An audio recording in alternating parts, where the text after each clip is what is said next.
Now, when we say I do, we're saying I do want to grow with you.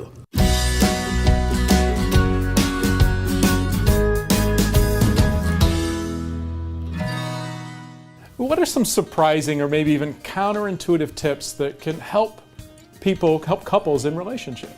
Well, Matthew, I think a lot of what people try to get out of therapy is by nature counterintuitive, because they're trying to do something different, so it's uncomfortable.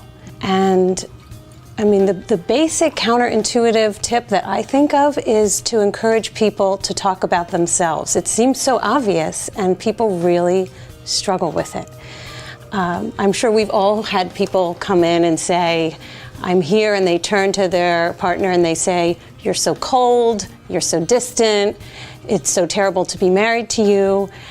And that, as we know, is not effective. And yet, if you can help people peel back the layers of that and talk about themselves, sometimes that simple reframing can help people get where they want to go, but it's not intuitive. It's not intuitive for people. So what you're asking maybe is for people to be authentic and to ask for what they actually want, which I think is really almost counterintuitive. And to own their piece of it. Yes. To own their piece of it. And to be part of a relationship, you also still have to take care of yourself. So it's counterintuitive to help a relationship by focusing on yourself, by self-care. One of the things that I hear all the time, especially from women, is that, well, if I do something for myself, isn't that selfish? And my response is, no, it's the whole airplane thing where if you're traveling with somebody and you lose, and the oxygen masks come on, you've got to take care of yourself first.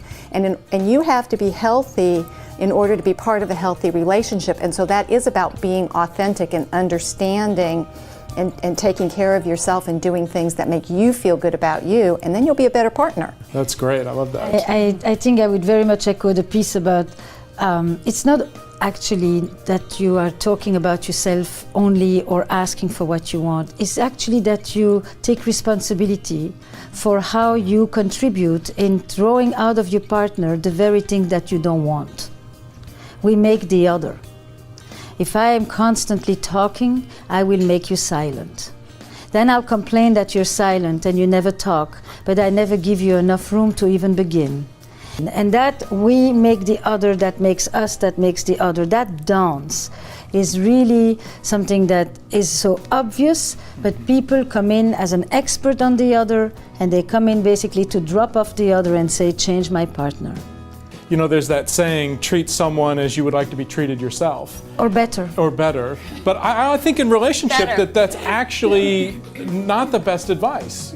You know, I know for my wife and I, we like something very different when we get sick. I like to be left alone. I don't want anybody bothering me. I just want to go in the room and lie down and hibernate, right? When she doesn't feel well, she wants attention. She wants me there to help her.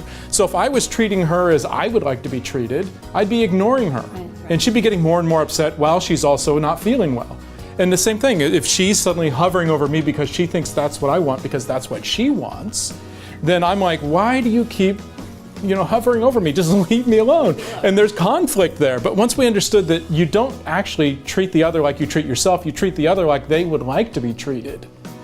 And ask them, what would be helpful to you? And I think sometimes we don't ask, we just assume, we make an assumption about that. And I think what we forget is that, in a relationship, we are learning about ourselves as well as the other. And so the exploration, I think what we do is we put all our expectations out there, and we forget that, this is about development. This is about growth. When we say I do, we're saying I do want to grow with you. That's what we're saying. I can see things in you that will contribute to my development.